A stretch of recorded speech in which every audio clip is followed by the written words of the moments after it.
19তম ওভারে 5 রান খরচায় 2 উইকেট এবং একটা রান আউট ধরলে মোট 3টে। তবুও কেন মাথায় হাত ফিজের? একের পর এক ক্যাচ মিস হয়েছে, এজন্যই কি সে এক কাপও হয়তো হতে পারে, ফাইভারটাও যে পেয়ে যেতে পারতেন তিনি। সবচেয়ে খারাপ লাগবে হয়তো সানাকার ক্যাচটা, টার্গেটটা তাহলে হয়তো কম হলেও কমতে পারতো 15 রান। কথায় আছে ক্যাচ মিস তো ম্যাচ মিস। সানাকার ক্যাচটা মিস করে শ্রীলঙ্কাকে বড় সংগ্রহের সুযোগ করে দিয়েছে বাংলাদেশি ফিল্ডাররা। তবুও সানাকা মুস্তাফিজের বিরুদ্ধে ঝড় তুলতে পারেননি। ঝড় তুলবে কি, ফিজের বলে লাইন লেন্থই বুঝেনি লঙ্কান ব্যাটাররা।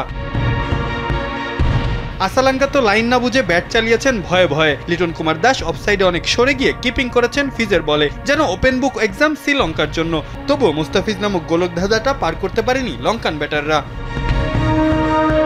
ডেথ ওভার স্পেশালিস্ট মুস্তাফিজকে কেন বলা হয় তার প্রমাণ দিলেন তিনি আবারও। 17 ও 19তম ওভারে মোট দিলেন 11 রান, উইকেট নিলেন 2টা, একটা করলেন রান আউট। মুস্তাফিজের বল খেলতে হাসপাস করেছে পেরেরা, আসালাঙ্কা, সানাকারা।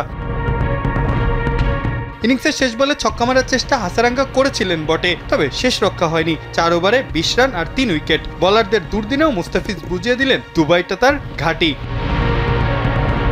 মাহফুজ আহমেদ, কালবেলা।